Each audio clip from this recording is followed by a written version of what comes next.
Hi, I'm Andrew, and this is my wife Laura. We've been married for 8 years. Until 1967, our marriage as an interracial couple would have been illegal. 41 states in the U.S. prohibited interracial marriage. Many of the reasons that were given against interracial marriage were biblical. One passage that was used against interracial marriage is from the Revelation of John, where John is standing before a multitude of people from every nation, tribe, and tongue.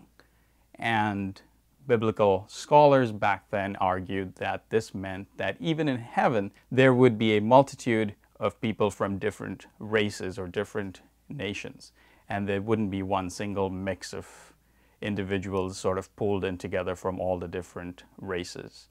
And so the argument was races needed to remain distinct even on this earth. Clearly, those views of the scripture were based on a misreading of the Bible and were based on a reading of the Bible, I would say, that was largely influenced by the culture of that time and that generation. And today, when we look back at that, we find it quite prejudicial or racist even to think that interracial marriage was prohibited by the Bible. And so I think we really need to be careful not to let culture and cultural prejudices influence our reading of the scripture. I know as a little white girl growing up in Maine, I wasn't always aware of my own racial biases or prejudices. And it wasn't until I married into a family of another race and really experienced the world differently that I could see how other people truly do experience our country and society in very different ways.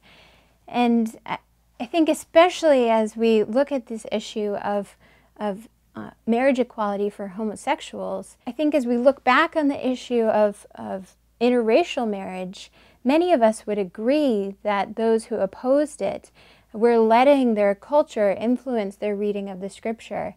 And years from now, I think we're going to be looking back on this issue of marriage equality for homosexuals and likewise think that we have allowed our culture or our prejudices or fears to influence our reading of the scripture. And I think in particular, we as Christians are called to live in grace and love in this world.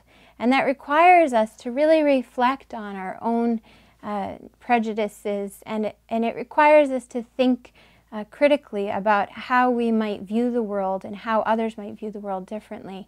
And we should be thoughtful not to allow our culture to influence a reading of the scripture.